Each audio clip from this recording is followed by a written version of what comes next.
दोस्तों, एक बार फिर से स्वागत है आपका मेरे चैनल में लीगल न्यूज़ 127 पे। इलाहाबाद हाई कोर्ट का एक बहुत ही बड़ा आदेश आया है और वो क्या आया है, वीडियो में एंड तक बने रहिएगा, तभी आपको पूरी जानकारी मिल पाएगी।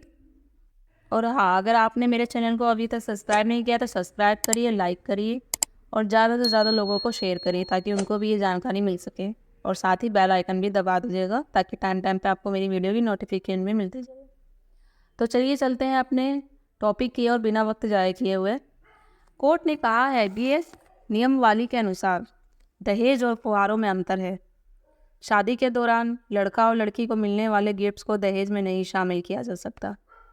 कोर्ट ने यह भी कहा है कि अच्छी स्थिति ये होगी कि मौके पर मिली सभी चीज़ों की एक लिस्ट बनाई जाए, इस पर वर और वधू दोनों के हस्ताक्षर भी हो। अब इलाहाबाद हाई कोर्ट ने यह भी कहा है कि सभी को शादी में मिले उपहारों की एक लिस्ट बननी चाहिए और उस पर वर वधू पक्ष के हस्ताक्षर भी कराए जाए। ऐसा करने से क्या होगा, विवादों के निपटारों में मदद मिलेगी। याचिका की अगली सुनवाई की तिथि 23 मई की नियत की गई थी और राज्य सरकार से पूछा है कि क्या दहेज प्रतिषेध अधिनियम के अंतर्गत कोई नियम प्रदेश सरकार ने बनाया है, यदि नहीं तो विचार करें। कोर्ट ने दहेज प्रतिषेध अधिनियम 1985 का जिक्र करते हुए कहा है कि इस कानून में एक नियम यह भी है कि वर एवं वधू को मिलने वाले उपहारों की सूची बननी चाहिए। इससे यह स्पष्ट होगा कि क्या क्या मिला था, क्या कि शादी के दौरान मिलने वाले गिफ्ट्स को दहेज के दायरे में नहीं रखा जा सकता है। यह आदेश न्यायमूर्ति विक्रम डी चौहान ने अंकित सिंह व अन्य की याचिका की सुनवाई करते हुए दिया है। कोर्ट ने यह भी कहा है कि दहेज की मांग के आरोप लगाने वाले लोग अपनी अर्जी के साथ ऐसी लिस्ट क्यों नहीं लगाते। दहेज प्रतिषेध अधिनियम का उसकी पूरी भावना के साथ पालन होना चाहिए।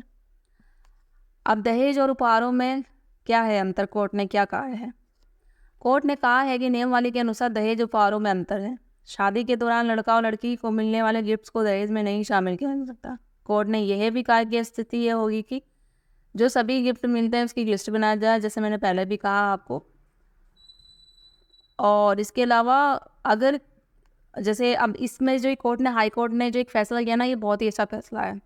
होता क्या है कि जो शादी होती है लड़का लड़की की, जो गिफ्ट्स वगैरह भी मिलते हैं, तो वो लोग क्या करते हैं, उसको उसी में दहेज का भी कर देते हैं। अब जाके इन फ्यूचर कभी कोई दिक्कत होती है, साथ में नहीं बनती है लड़का लड़की की, वो दहेज का करते हैं या डोमेस्टिक वायलेंस का, तो उसमें सारा होता है कि ये सब दहेज में ही काउंट हो जाता है। तो ये गलत है। इससे सभी को फ़ायदा मिलेगा कि भाई दहेज तो इतना दिया है और जो बाकी गिफ्ट थे ये गिफ्ट इतने दिए हैं।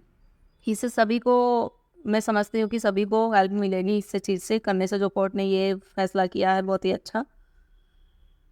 अब इसमें क्या है, कोर्ट ने ये भी कहा है कि दहेज प्रतिषेध 1985 को केंद्र सरकार ने इस भावना को तहत बनाया गया था कि भारत में शादी में गिफ्ट देने का एक रिवाज है।